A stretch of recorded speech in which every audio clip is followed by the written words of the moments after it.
Bueno, vamos a ver qué nos explican Nicolás Márquez y Agustina.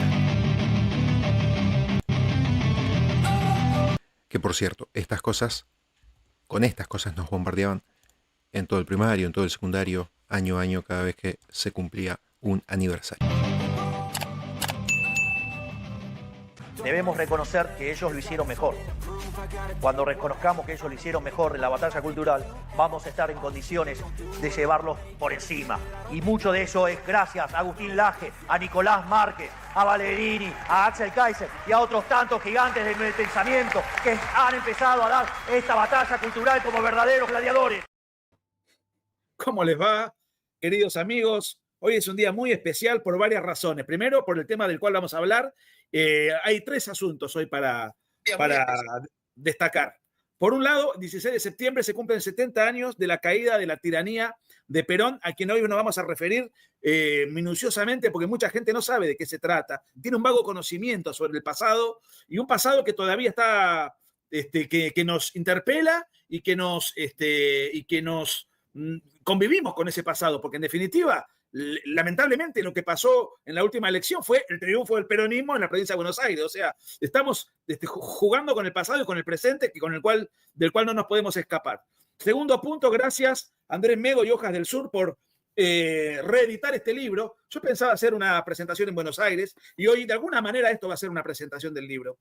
Pero vamos a hacer una suerte de trabajo exhaustivo para que conozcan a Perón y también enfatizar un poco lo que pasó 70 años atrás en una fecha como hoy, donde las fuerzas de la libertad, con arrojo desde Córdoba, durante una semana de combate, se pudo destronar a este miserable individuo que fue la única dictadura totalitaria que tuvo la Argentina en el siglo XX, porque las otras fueron autoritarias. Y como si esto fuera poco, tengo la gratísima compañía de el Messi de la batalla cultural, que con toda generosidad, viniendo de una gira fatigadísimo, que creo que abarcó Estados Unidos, México, Perú, no sé, Agustín tiene hormigas en el culo, y sin embargo hoy podría estar descansando merecidamente, y con toda generosidad accedió a compartir un rato con nosotros en esta presentación. Pido, por favor, todo lo que sea superchat lo pueden hacer, todo lo que sean preguntas a través de superchat, pero por sobre todo la cosa, lo que me interesa es que desparramen esto a todos los rincones posibles, compartan con sus amistades en las redes para que se conozca,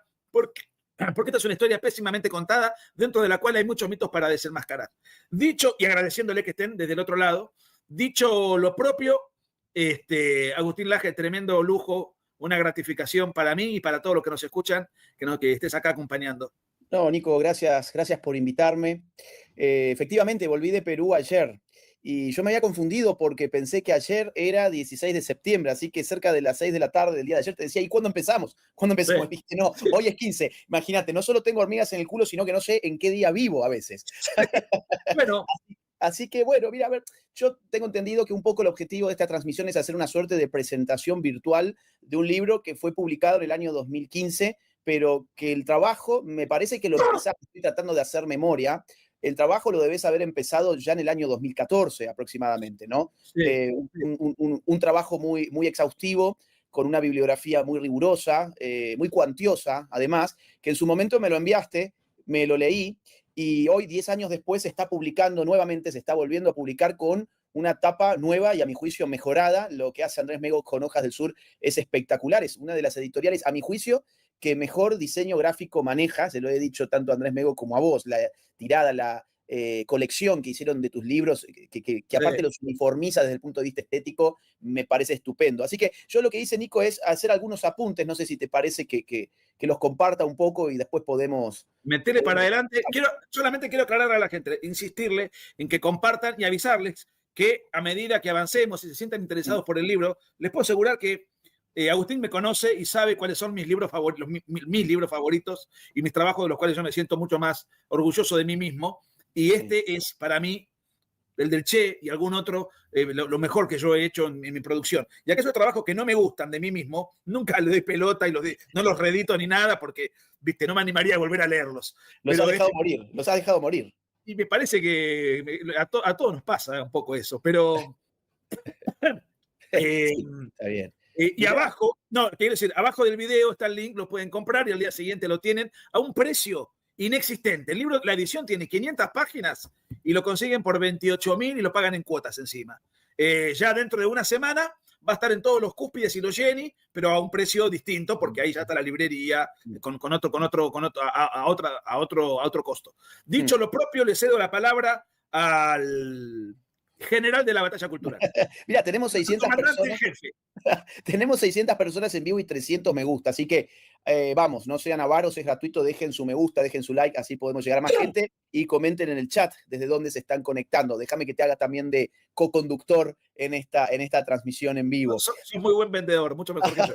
Mira, no, a ver, yo quiero empezar contextualizando un poquito la obra. Es un libro de investigación crítica sobre el peronismo, en lo que mejor sabe hacer, a mi juicio, Nicolás Márquez como escritor, y supongo que él estará de acuerdo además conmigo, que es el revisionismo histórico. Más aún, me animaría a decir que Nicolás Márquez es el mejor revisionista histórico de los nuestros. Nicolás Márquez ha revisado exhaustivamente los años 70 en 4 libros sobre esa temática, ha revisado la historia del Che Guevara en, si mal no saco los números, 3 libros sobre el Che Guevara, ha hecho revisionismo histórico sobre Perón en este libro, y ha hecho incluso revisionismo histórico sobre personajes de otros países como el vecino Chile, por ejemplo, con su libro sobre Salvador Allende. Yo creo que a Nicolás Márquez lo que más le gusta son las biografías políticas porque le permiten explorar las miserias de los personajes, los aspectos más sombríos, siempre desde una óptica política que la combina con aspectos psicológicos.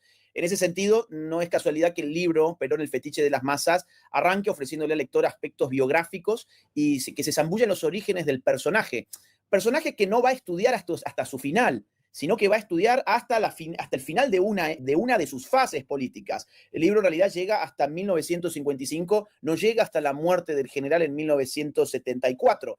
Pero esto es adrede, según el propio autor dice en la introducción, dado que este es el periodo menos conocido de Perón. Claro, durante el kirchnerismo lo que se revisó casi obsesivamente, porque tenía una vinculación ideológica con el proyecto político kirchnerista, eran los años 70, y el Perón de los 70 fue ampliamente discutido, no así el Perón de los 40 ni el Perón de los 50, que son los Perones a los que Márquez remite investigativamente en su libro, en un contexto de hegemonía total y completa del kirchnerismo, porque insisto, esta investigación, si a mí no me falla la memoria, empieza en realidad en el año 2014 y se publica en el 2015 año que Macri va a terminar parcialmente con 12 años de hegemonía kirchnerista, pero en ese momento, en el momento en el que Nicolás Márquez se pone a estudiar el fenómeno, el peronismo parecía invencible en su fase kirchnerista, o sea, en su versión de izquierdas. Además de los aspectos biográficos y de los orígenes del personaje, Nicolás nos habla del ascenso político, nos explica el mito fundacional del 17 de octubre y se mete en una parte para mí especialmente interesante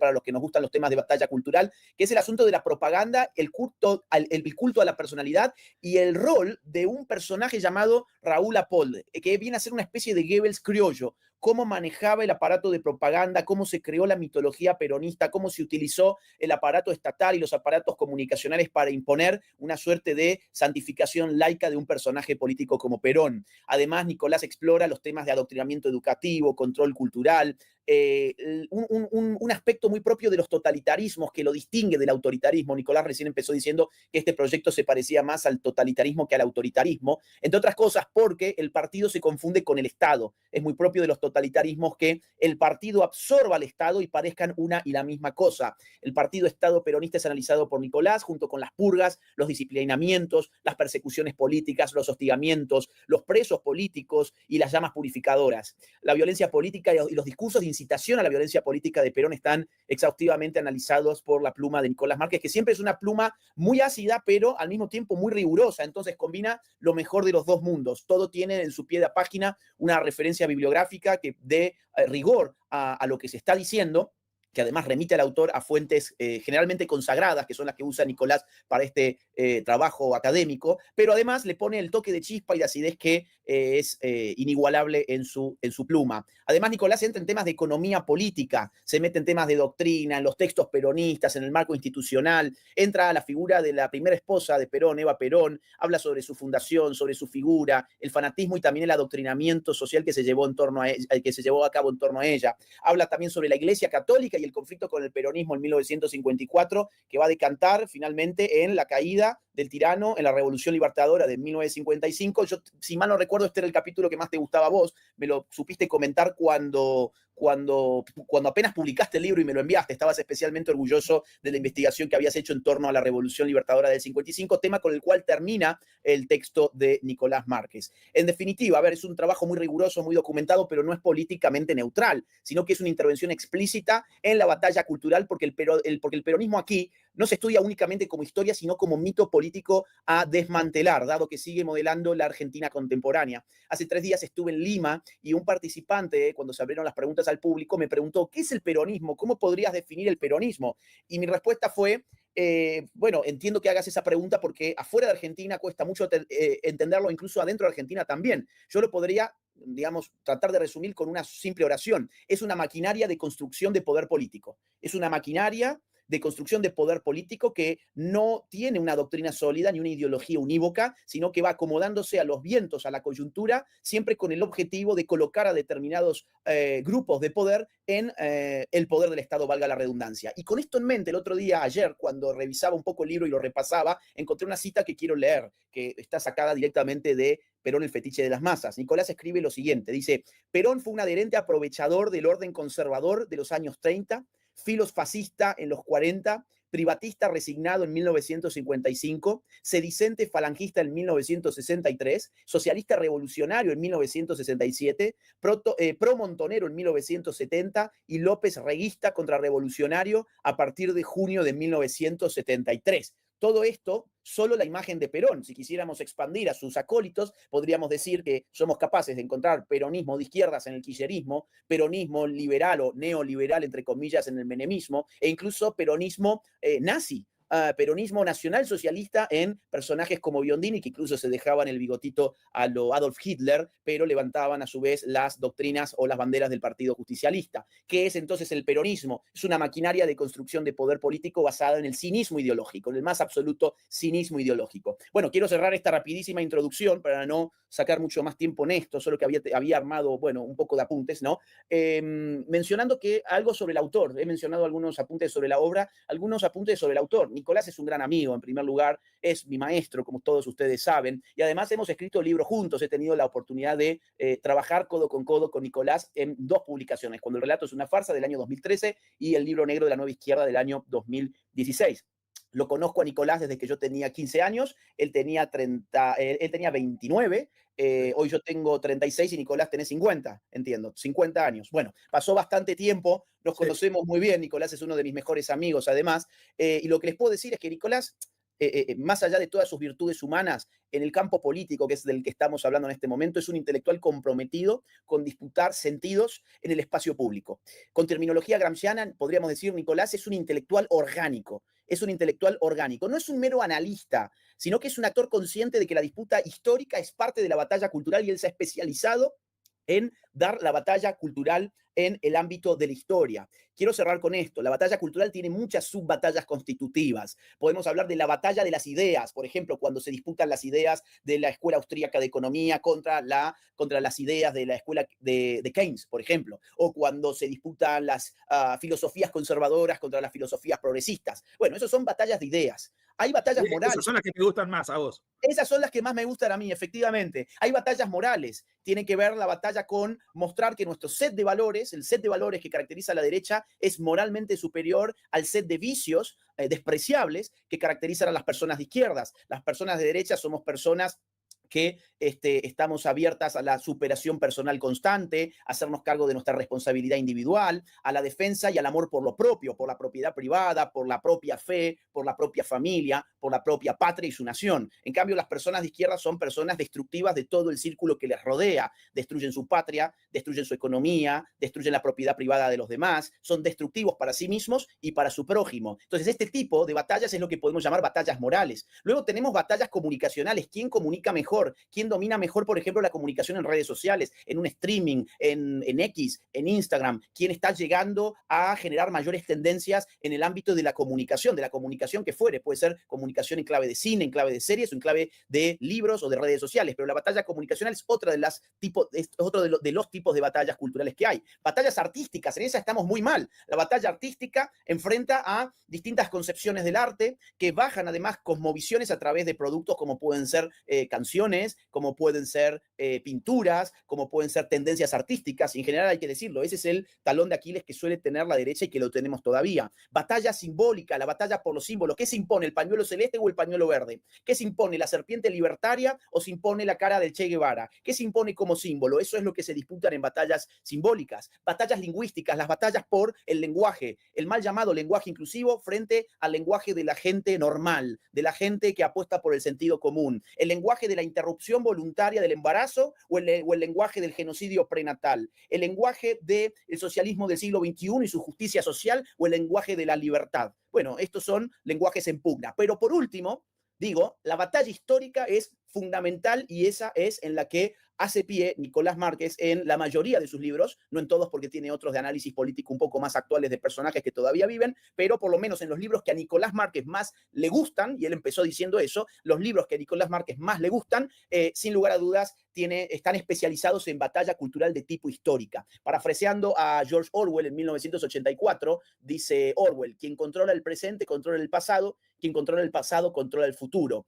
El libro de Nicolás Perón, El fetiche de las masas, nos recuerda que quien domina la historia domina la cultura y quien domina la cultura condiciona el futuro político de un pueblo. Así que lo que hace Nicolás es inestimable, hay que apoyar esta reedición de Perón, El fetiche de las masas, hay que regalarlo, sobre todo a los jóvenes que se están formando, léanlo, es un gran libro, hay pocos libros además críticos con Perón que tengan este nivel de investigación atrás, así que dense en el gusto de leer este libro, les va a cambiar la perspectiva no solo del pasado, sino del presente y de lo que vendrá. Bueno, esa era mi introducción, Nico querido.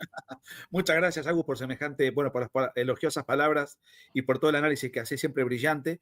Y para ampliar esta cuestión de la guerra moral entre la izquierda y la derecha, recomiendo que en algún momento vean, si no lo han visto, la locución brillante que dio Agustín Laje en el Derecha Fest en Córdoba. A propósito de ello, el próximo va a ser en Buenos Aires el 30 de octubre. Y bueno, repito, este es el libro y lo pueden adquirir cliqueando debajo del video. Miren, vamos a compartir, Agustín no tiene todo el tiempo, esto va a ser un poquito largo porque lo amerita, por la fecha y porque el personaje gobernó mucho y porque gravitó y sigue gravitando. Yo te diría que los principales falsificadores del Perón real son los peronistas actuales, que no lo conocen. Yo creo que inclusive hay mucha gente, no sé si te ha pasado, Agustín, gente obviamente joven, yo mismo no lo vivía Perón, ni siquiera en su última etapa, teniendo 50 años, que creen que fue de izquierda Perón. Porque el kirchnerismo ha fabricado insólitamente a un personaje como Perón que realmente tenía 10 millones de defectos, pero no era de izquierda en absoluto.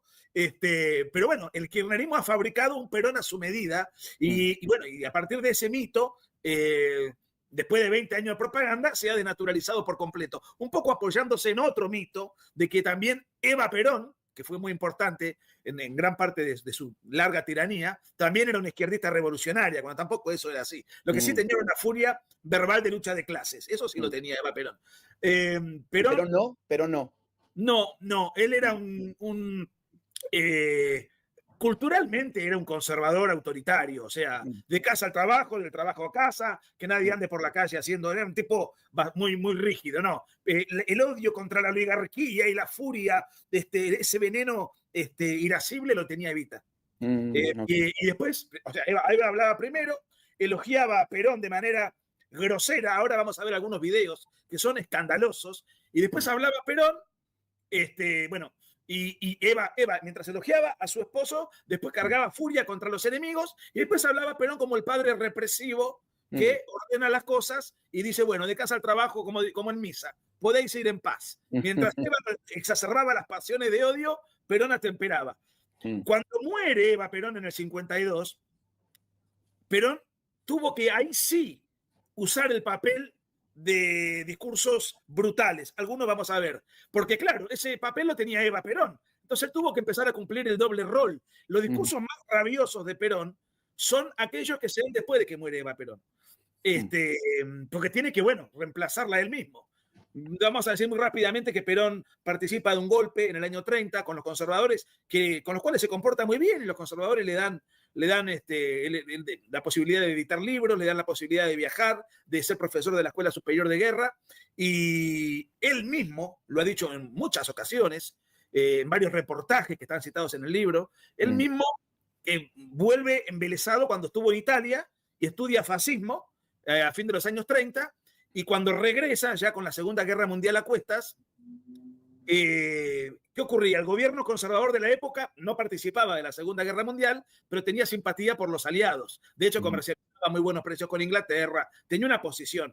Entonces, ¿qué hace? Una conspiración con el sector del ejército cercano al hitlerismo y al fascismo. Él mismo lo cuenta en un libro que él escribió, que se llama Tres Revoluciones, donde analiza la revolución del 30, la del 43 y la del 55. Cuando analiza la del 43, en plena guerra mundial, él dice: éramos una logia que nos repartíamos entre germanófilos fascistas e hicimos el golpe militar para cambiar de curso al país, para colocarlo del lado del hitlerismo, pero con ese maquiavelismo. No sé si la palabra maquiavelismo en términos académicos es la correcta, pero se entiende como maquiavelismo como una suerte de transfugismo o alguien desprovisto de escrúpulos, ¿no? Sí.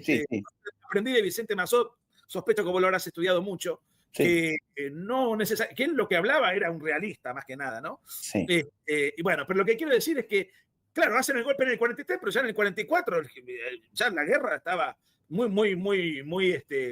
estaba muy golpeada Alemania y todo su sector. Entonces Perón, que en ese régimen militar ocupaba 3 cargos al unísono: secretario de Trabajo y Previsión, con ello ganaba los sindicatos, las masas obreras, ganaba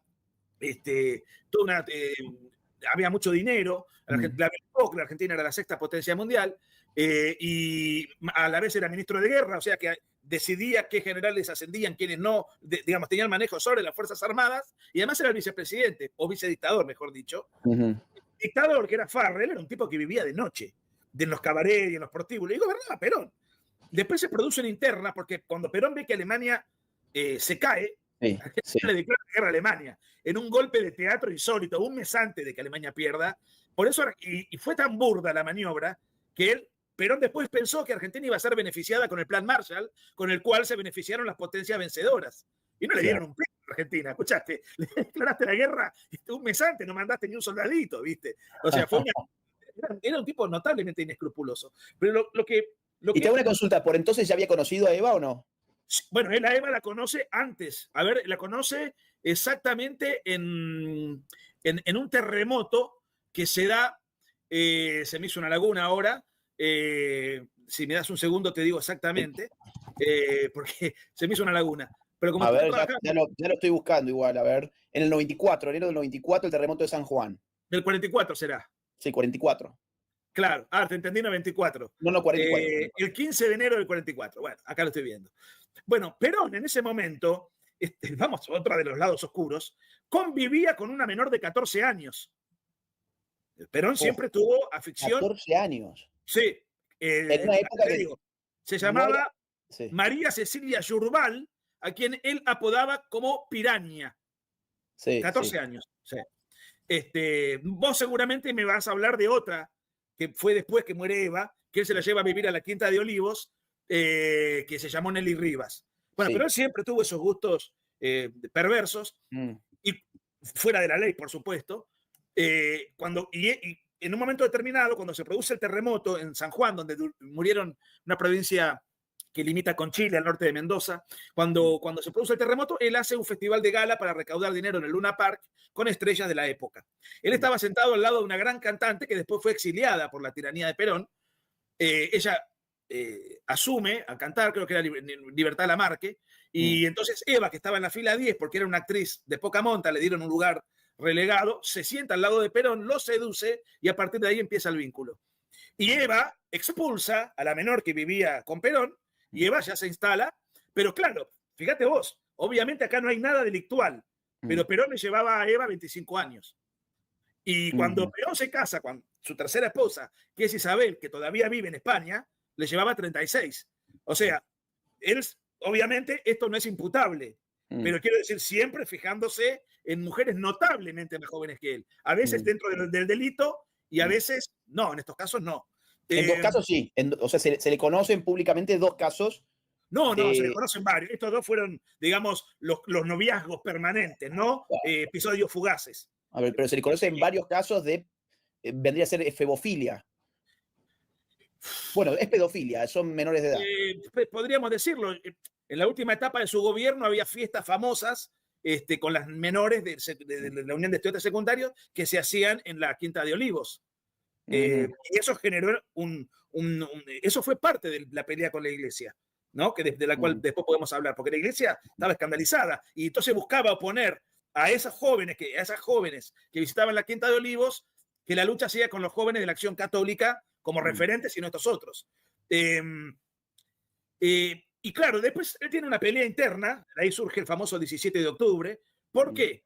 Porque cuando él coloca a la Argentina en enemistad con Alemania, muchos coroneles que lo apoyaron en el golpe de Estado le dijeron, hicimos el golpe de Estado para colocar a la Argentina del lado de Alemania y vos ahora le haces la guerra a Alemania. Eso generó un descontento donde hacen una movida política, lo expulsan de sus cargos y lo meten preso. Y él, como tenía ascendencia en el mundo sindical y trabajador, bueno, se movilizaron. Y los militares no les quedó más remedio que negociar con Perón la libertad y llamar a elecciones. Y ofrecerles continuar con el gobierno militar, pero en este caso plebiscitado o legitimado a través de las elecciones. Yo tengo, y acá me gustaría tu opinión,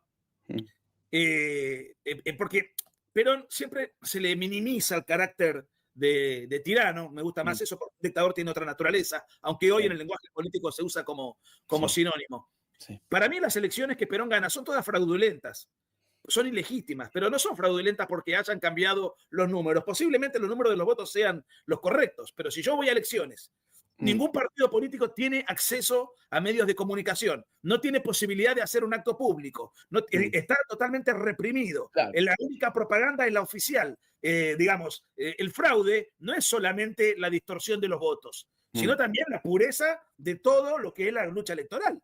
Mira, es asemejable entonces a determinadas elecciones chavistas, donde independientemente de si se cambiaron o no los votos, en la última está confirmado que hubo fraude directo. Vamos a distinguir entre fraude directo e indirecto. Digamos que fraude directo sería modificar el resultado del voto popular. Bueno, fraude indirecto es constreñir aquellos espacios alternativos de política que podrían presentar otra oferta electoral, ya sea a través de censura de medios de comunicación, de persecución de líderes políticos, de clausura de partidos políticos. Todo eso configura una forma de fraude indirecto que destruye la lógica de la democracia, que la lógica de la democracia es la lógica de la libertad política. Vos no podés tener libertad política si no tenés medios de prensa libres, partidos políticos libres y liderazgos políticos con libertad.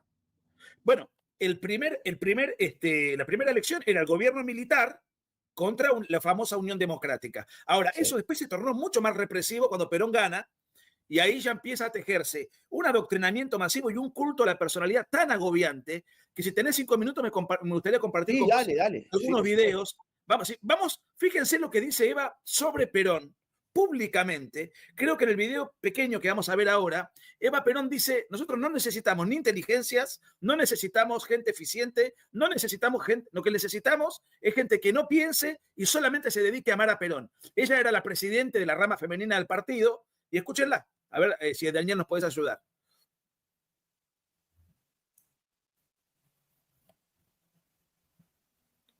A ver. Apoya una inquietud mía que confieso que como mujer la llevaba muy profundamente en mi corazón y se cristaliza el voto a la mujer. Tenemos que colaborar todo para que surja. Es la primera vez que va a votar la mujer. Tienen que ponerle el hombro. Seremos implacables y fanáticas. No pediremos ni capacidad ni inteligencia.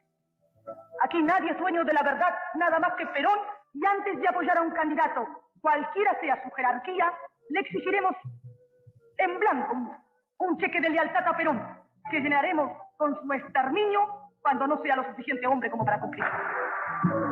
Fíjense, ¿no? O sea, El 16 de marzo de 1949 quedará... Esto lo frenamos, lo frenamos. Fíjense, dice, no queremos inteligente. Nadie es dueño de la verdad, salvo Perón. Cosas como estas no son aisladas, era una constante. Elegí algunas porque tenía que... Mira, te sumo algo ahí, Nico, porque vos empezaste diciendo algo muy interesante desde el punto de vista politológico, y es que el peronismo tenía rasgos más parecidos a los totalitarismos de la época, además, o sea, esto tiene un contexto global de existencia, más que al mero autoritarismo, porque el mero autoritarismo se contenta con que la sociedad civil cierre la boca. Lo que el totalitarismo quiere es que la sociedad civil adhiera de forma entusiasta al proyecto del líder político. Y Hannah Arendt, que es una filósofa política muy importante del siglo XX, tiene un libro, un ladrillo. Me gusta muy mucho bueno. Hannah Arendt porque la citas con recurrencia. Me gusta mucho. Tiene un libro que se llama Los orígenes del totalitarismo, donde dice que uno de los rasgos totalitarios, además de confundir al partido con el Estado, que recién lo mencionábamos, el otro es adueñarse de la verdad y transformar la realidad a expensas de la verdad.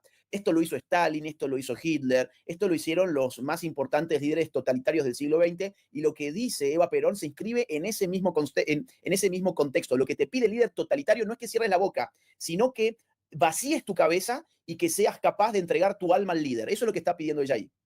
Bueno, un abrazo tremendo a un camarada, amigo, un monstruo como Gabriel Ballerini, que siempre está con sus enormes cualidades humanas y su batalla cultural abocada fundamentalmente al aspecto religioso. Va a estar en el Derecha Fest. En breve saca un libro, así que lo vamos a también a presentar en este canal. Vamos a otro video donde acá, fíjate, Agustín, qué interesante y qué dramático, qué patético, ¿no? Digamos, genera ira. Y seguramente los peronistas esto no lo han visto. Acá es el lavado doctrinario de cerebro compulsivo estatal a los niños. A ver si estamos en eso. A ver. Además rezan a la pareja presidencial, ¿no? Nosotros tenemos en este momento casi 4 o 5 millones de estudiantes, de gente... Perdón, Dani. No votan hoy, votan... Dani, volvamos al principio. Acá está diciendo Perón la cantidad de alumnos en el colegio primario que hay. Entonces, ¿qué es lo que dice él? Los tenemos que adoctrinar ahora porque van a votar después.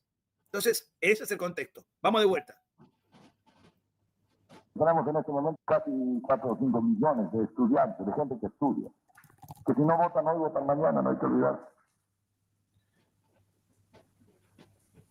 Tenemos que irlo convenciendo de que va a la escuela primaria. Y yo le agradezco mucho a las madres que ya le enseñan a decir Perón antes de decir papá, y que es demasiado eso, pero es decir, para la primera parte de esta acción individual es imprescindible el adoctrinamiento. La escuela primaria constituye entonces el primer escalón de captación y del adoctrinamiento de la futura ciudadanía al movimiento justicialista.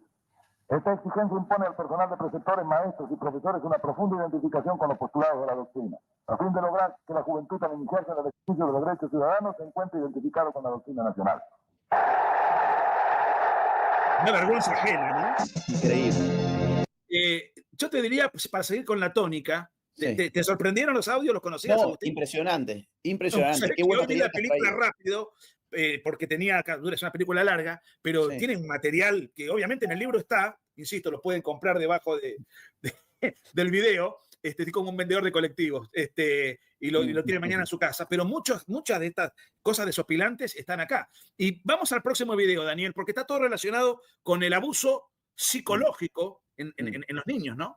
Yo sé que soy el escándalo de los mediocres, porque digo lo que siento, prefiero que me crean imprudente y fanática antes que ser hipócrita o mentirosa.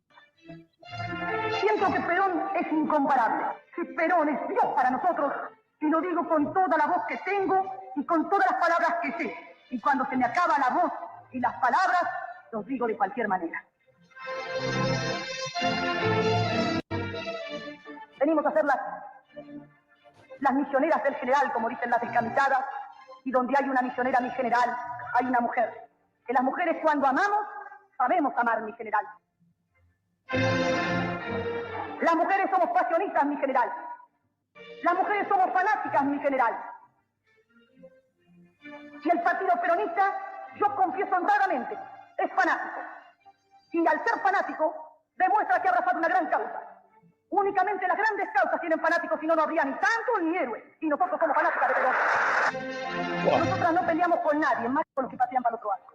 Porque no podemos, para hablar de una falsa unidad, hacer lo que hizo la Catalina, la Grande de Rusia, con Potecín en una casa de cartón.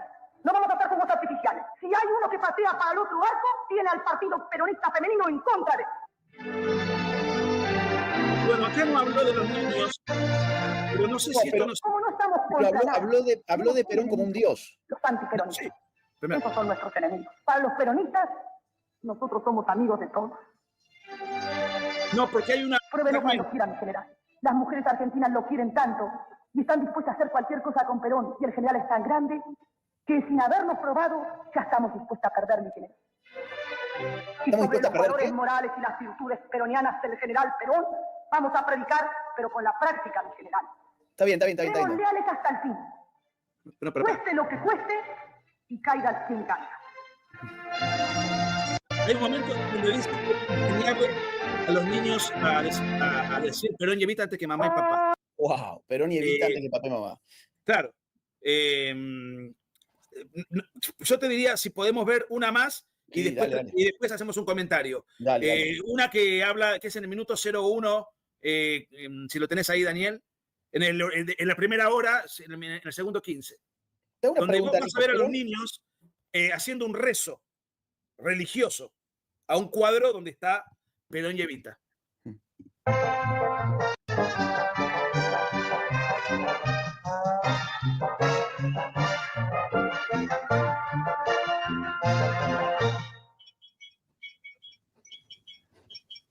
muchachos. Ahora, Rodolfo, te vamos a iniciar en nuestro brindis más querido. Quiero a tu conquistar, del mar lo quisiera tu profundidad, para poder brindarle, mi amada señora, el mundo que ansiaba y de esta bondad. Bueno, sigue, creo. Ahora Creo soy que- más en mi querida ciudad. Tengo la satisfacción de cooperar para que, como ella lo quiso, siempre todo esté en orden en la ciudad estudiantil. Como usted lo deseaba, señora, todo en orden. Bueno. Hay se me escapó, una frase tremenda donde ella dice, hay que enseñarles, que Perón también la dijo hoy cuando lo escuchamos, a que digan Perón y Evita antes que mamá y papá, ¿no? Pero bueno, ¿Tuvo hijos perónicos? Oficialmente no, en 3 matrimonios no tuvo hijos, ¿no? no podía tener hijos. Ahora, ¿puede ser que hubo un caso de una no reconocida? Ella alegaba ser hija de Perón, fue a todos los medios con una seguridad implacable. Yo conocí a su abogado, el doctor Roleri, o por lo menos quien le financió el juicio, porque había que hacer muchos gastos, ADNs, etcétera, y dio que no era hija. Y a los pocos meses murió. Yo creo que estaba convencida esta mujer, pero... Mira. Sí. Hablemos sobre la corrupción, si te parece, algunos minutos. Yo no tengo mucho más porque en 4 minutos tengo que estar entrando en una entrevista, pero sí que me interesa, ya que tenemos de fondo la figura de Eva. Ella tuvo una fundación, ¿no? Claro. ¿Hubo corrupción en esta época para el peronismo? Mira, era un escándalo. Se le atribuye, lo cual es cierto, Perón tenía costumbres austeras, ¿no? Muy propia del militar. Pero la corrupción era... A ver, Eva, como actriz, era una mujer totalmente marginal, algunos teleteatros radiofónicos, algunas cosas, pero no, una sola vez protagonizó una película en su vida, nunca tuvo ningún... Ahora, cuando conoce a Perón, deja de ser actriz, y ella presidía una fundación que se basaba a base de extorsión. Aquel empresario que no quería colaborar con la fundación era encarcelado y su empresa cerrada. Entonces no eran donaciones. Después, el propio Estado cedía, por ejemplo, el 20% de lo recaudado por la Lotería Nacional a la fundación, que es una entidad privada, o el X% de lo recaudado por el casino, los caballos, todos los entretenimientos de la época. Ahora, hay un tema muy interesante, ¿no? Cuando muere Eva Perón, se produce una tremenda disputa por la herencia de Eva Perón. Una disputa entre la familia de Eva Perón y el propio Perón. Dentro de esa disputa, fíjate vos, Eva estaba con un cáncer muy avanzado, empezó a hacer el testamento con un pulso muy débil, y el testamento continuó la máquina de escribir. O sea, y es la parte donde ella le deja todo a Perón. Entonces, la madre de Eva quería impugnar, y el hermano, Juan Duarte, famoso tarambana de la época, le decía a la madre, no podemos pelearnos con Perón, me van a matar a mí. Efectivamente, apareció muerto mientras se hacía la puja por la herencia. ¿Qué herencia podía tener Eva? Todo lo robado por la fundación. Ahora, de hecho, el contador administrador de la fundación era el ministro de Economía. Claro. Y cuando Perón vuelve en el 73 y echan a Cámpora y ocasionalmente Lastiri, eres el presidente, por decreto el Estado le paga la herencia, que en el 73 fue de $8 millones. Bueno, importante, ¿no? Importante número. No, bueno, fue terrible. Te quiero mostrar algo, Agustín, que te vas a sorprender antes de que te vayas. Dale. Perón fue un inventor de la inflación.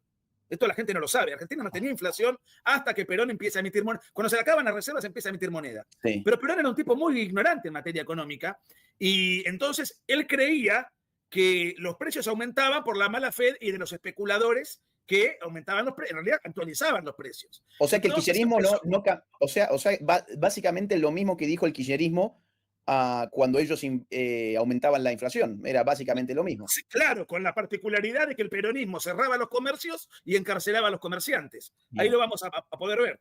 A ver, Daniel. Dale.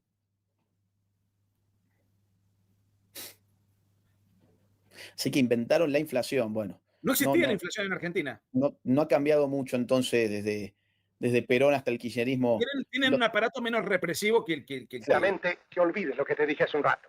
Sí, juntos hablaremos con los obreros. Dile a los delegados que pasen. Yo sabía, papá. Gracias. A ver. A pesar del esfuerzo del gobierno por demostrar lo contrario, la economía declinaba.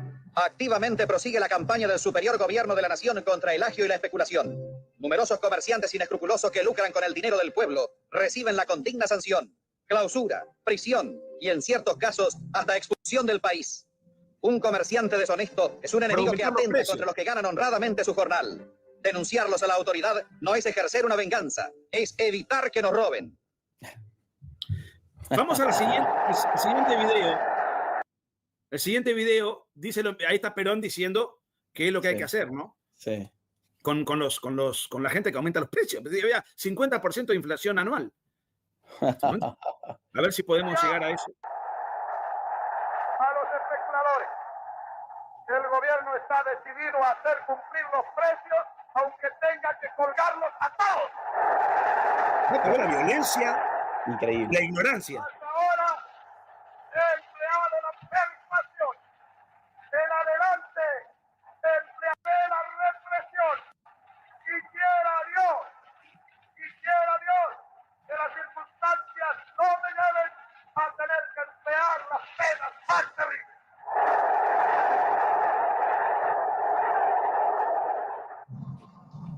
En respuesta al atentado de Plaza de Mayo, que deja como saldo numeroso. Está bien. Che, qué bueno el archivo que estás mostrando, Nico. Impresionante. Guerra contra el empresario, contra el comerciante. No, fue tremendo. Y después, bueno, no te quiero marear. El próximo video, Perón dice, muy preocupado, da la orden de que no exista ningún funcionario público que no esté adoctrinado en el peronismo. No podemos tener funcionarios públicos en toda la estructura estatal si no están adoctrinados con el peronismo. Lo dice abiertamente. Escúchame, me lo voy a tener que perder porque son las 7 en punto y tengo que entrar ya en la otra entrevista. Sí. De modo que Agustín, en todo caso lo veré offline después. Pero te agradezco infinitamente todo. El apoyo, el cariño, el haber estado compartido con nosotros. Seguile mostrando a tu público el archivo que está espectacular. Yo después me voy a volver a meter para verlo ya una vez que el video quede grabado. Agustín, te quiero enormemente, te mando un fuerte abrazo y nos vemos. Bueno, sigues en contacto permanente, pero nos vamos a ver en la Derecha Fest el 30 de octubre. Seguro, Nico querido. Un abrazo grande y bueno, compren el libro de Nicolás.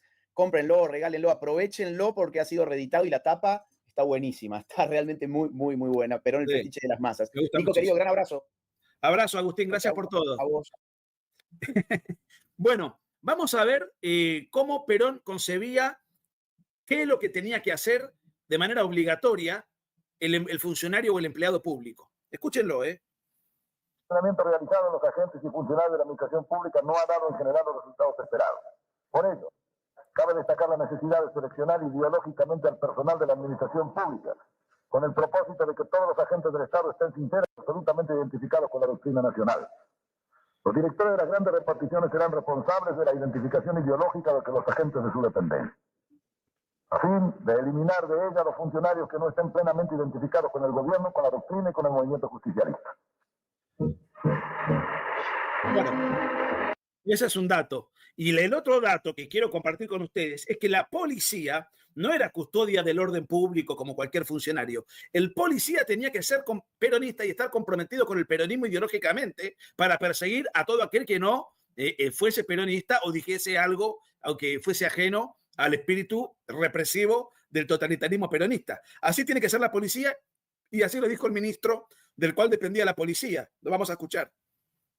Siempre se ha sostenido que el policía es un profesional de carrera que no tiene que meterse en política. Yo no estoy de acuerdo con esa posición.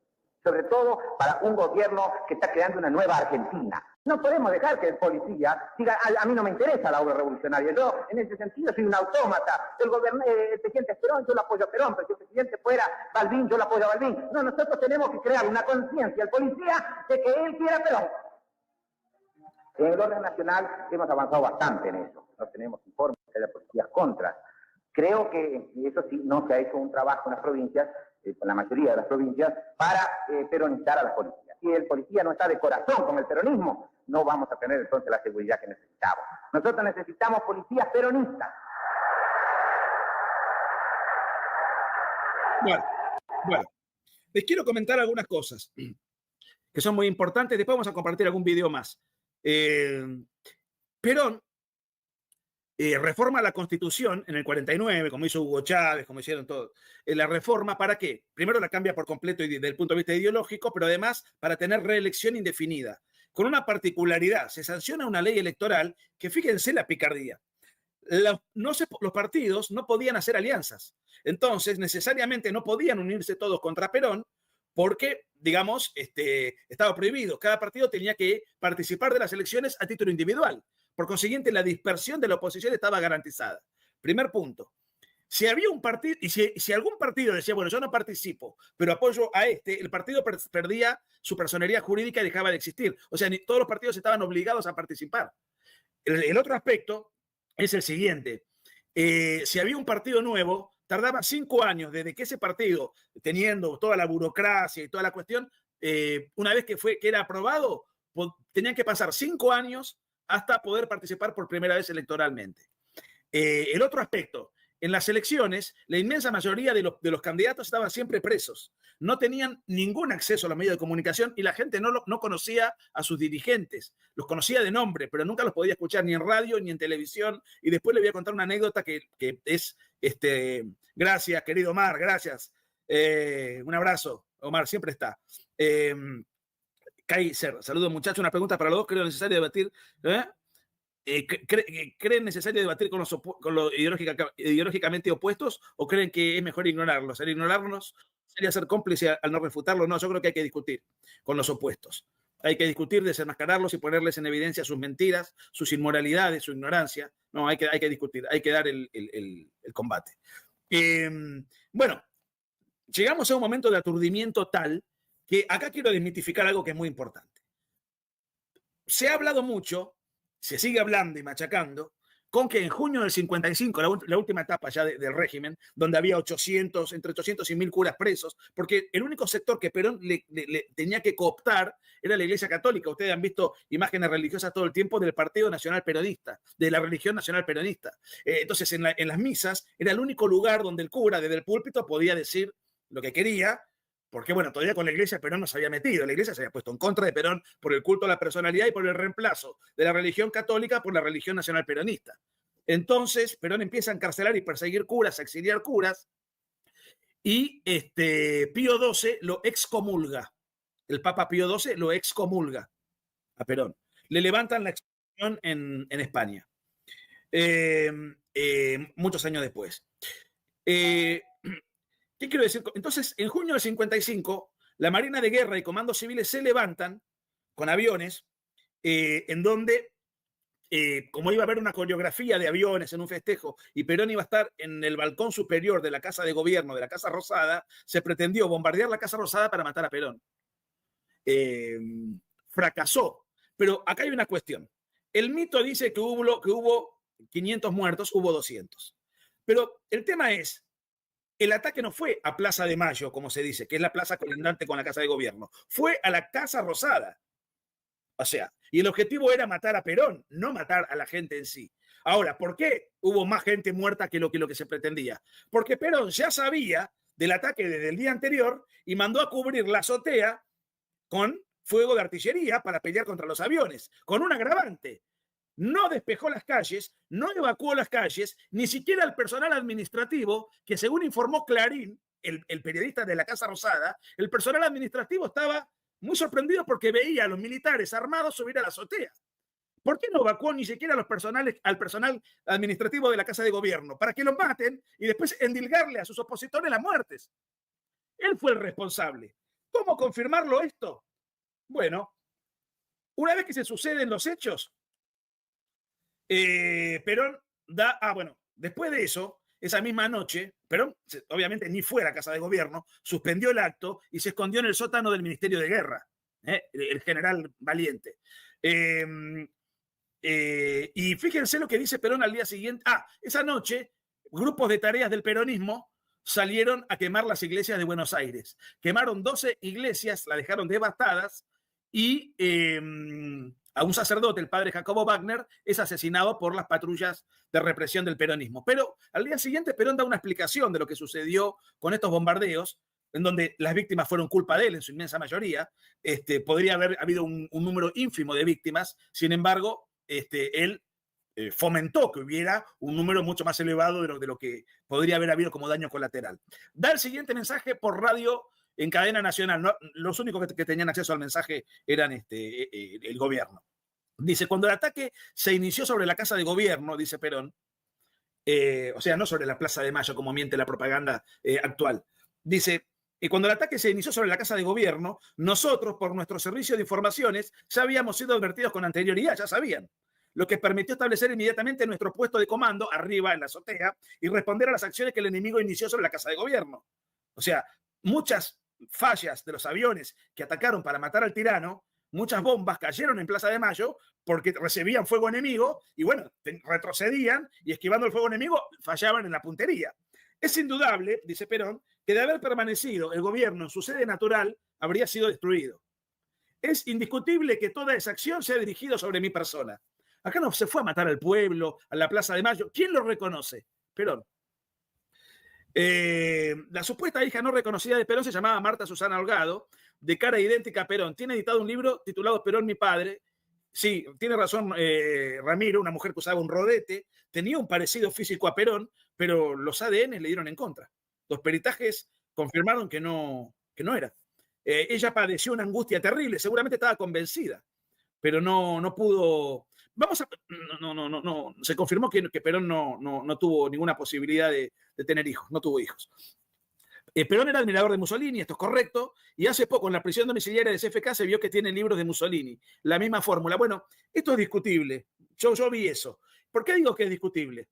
Yo no les puedo mostrar desde acá lo que es mi biblioteca porque es enorme, pero lo que le quiero decir es que yo tengo libros de todas las corrientes ideológicas. Tengo libros marxistas, libros fascistas, libros gramscianos, libros monárquicos, libros de demócratas, libros a favor de la Revolución Francesa, libros en contra. Es decir, tener un libro no implica tener una adhesión.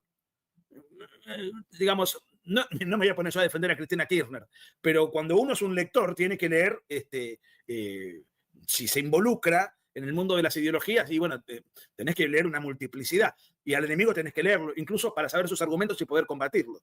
Vamos a ver uno de los últimos videos que tiene que ver con los aviones en la Casa de Gobierno, atacando la Casa de Gobierno. Porque esto también hay que mostrarlo. A ver, Daniel. Daniel, ¿estás ahí? Se fue Daniel. A ver. Ahí aparece Daniel. Daniel, uno de los últimos videos te pido relativo a los aviones bombardeando la Casa de Gobierno. A ver si lo podemos ver.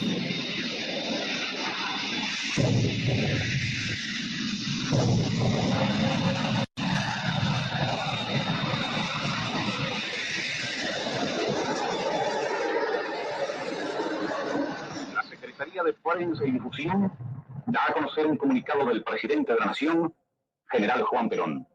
Algunos disturbios se han producido como consecuencia de la sublevación de una parte de la aviación de la Marina. La situación tiende a normalizarse. El resto del país, tranquilo. Fuerzas del Ejército, de la aviación, firmes al cumplimiento de su deber. Firmado, General Juan Perón. Listo, está bien. Gracias, Daniel. Ahora, Perón entra en un estado de bipolaridad. Por un lado, tenía un pánico tremendo y por otro lado, da un discurso incendiario llamando prácticamente a la guerra civil contra los enemigos e instigando a los peronistas a matar a los antiperonistas en la calle. Vamos a ver, escuchar ese discurso. A ver si lo tenemos a mano. Que en Plaza de Mayo convoca la Central Obrera. Hemos ofrecido la paz, no la han querido. Ahora hemos de ofrecerle la lucha. Que sepan que esta lucha que iniciamos no ha de terminar hasta que no los hayamos aniquilado y aplastado. Aniquilado y aplastado. El enemigo, o sea, no peronista. Aquel que en cualquier lugar intentan sectar el orden en contra de las autoridades constituidas o en contra de la ley o la constitución, debe ser muerto por cualquier motivo. Esta conducta que ha de seguir todo peronista no solamente va dirigida contra los que ejecuten, sino también contra los que conspiran e incitan. Y cuando uno de los nuestros caiga, caerán 5 de ellos. 5 por 1. De poner calma a cualquier precio. Y eso lo hemos de conseguir, persuadiendo y si no a palos. Persuadiendo o a palos. Ahí está. Ahí está. Bueno, Perón entra en un ataque de pánico porque los bombardeos lo dejaron muy mareado. Y 3 meses después se levanta en Córdoba el general Lonardi, que era un general retirado, viaja con un bolsito en bus a Córdoba, la provincia donde está Agustín Laje, donde él tenía ascendencia en un colegio militar con los cadetes. Ingresa 3 meses después, 16 de septiembre, hoy, 70 años atrás, al que estaba de director del colegio militar, con infantes, con cadetes, con gente muy principiante. Él mismo lo va a increpar, el otro intenta resistirse, le pega un tiro en la oreja, ordena que se lo detenga y que se le cure la oreja y la herida. Llama a las 6 de la mañana a todos los cadetes a que se formen y los arenga para empezar lo que se conoció como la Revolución Libertadora.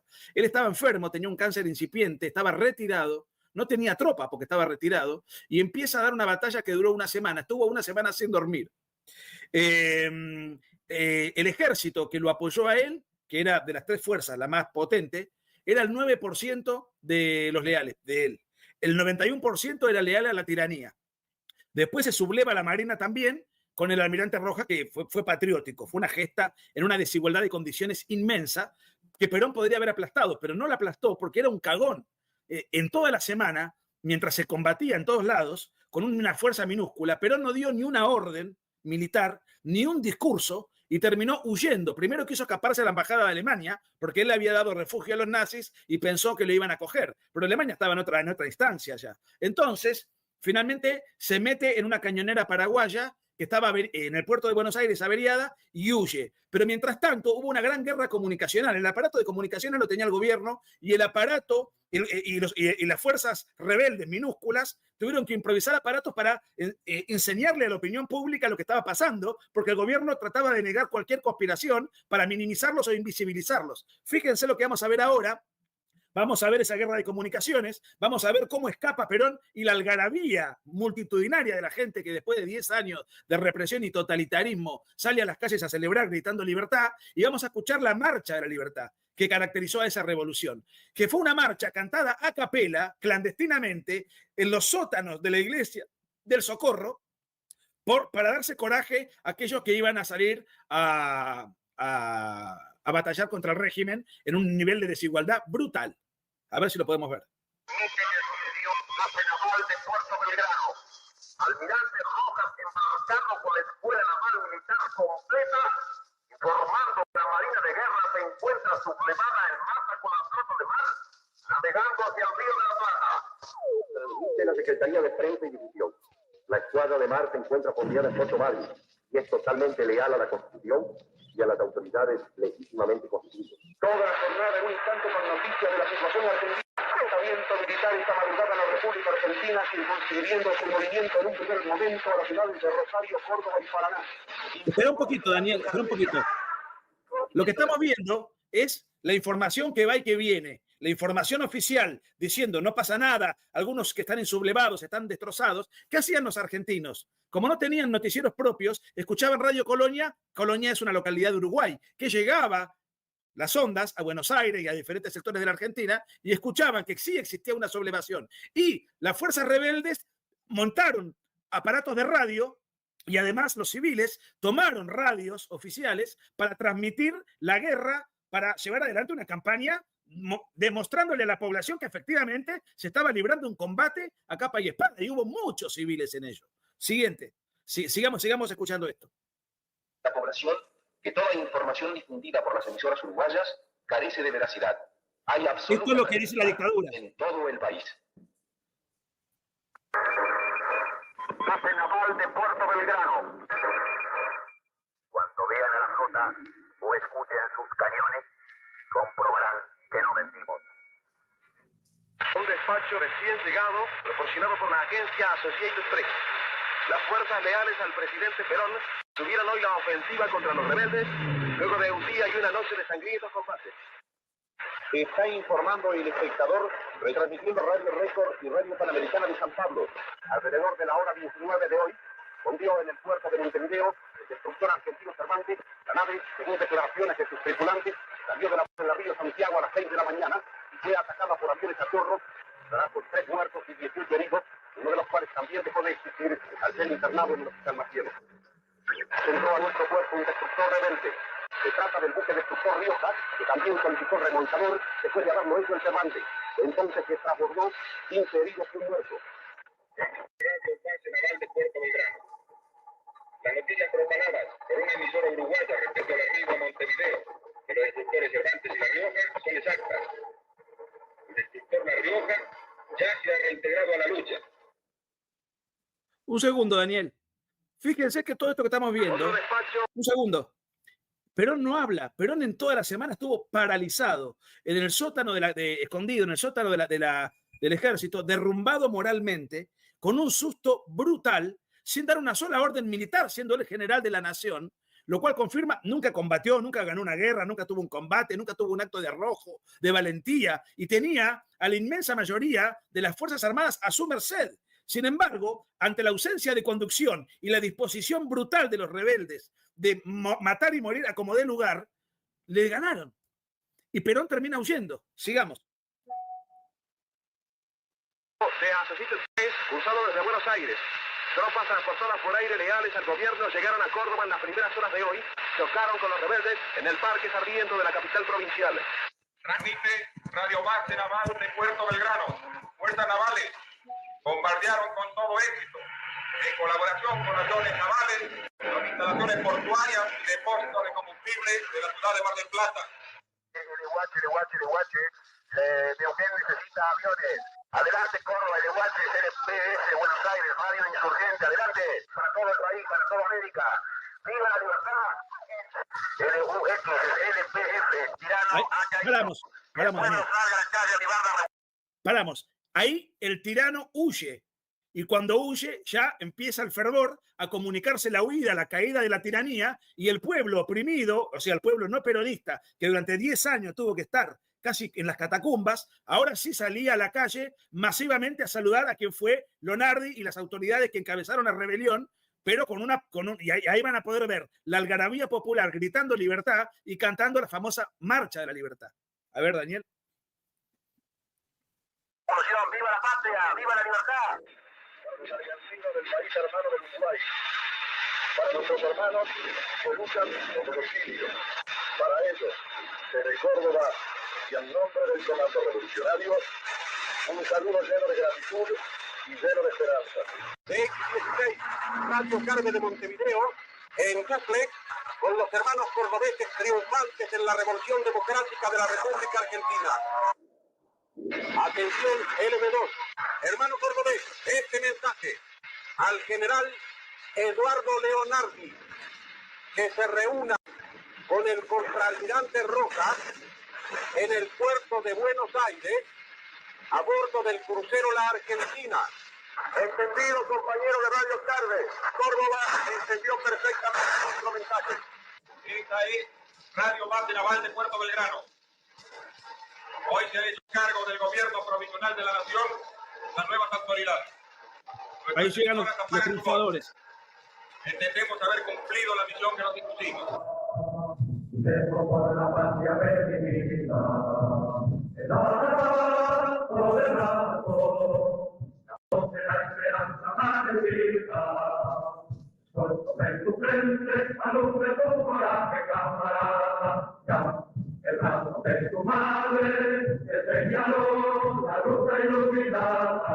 Ese es Leonardi.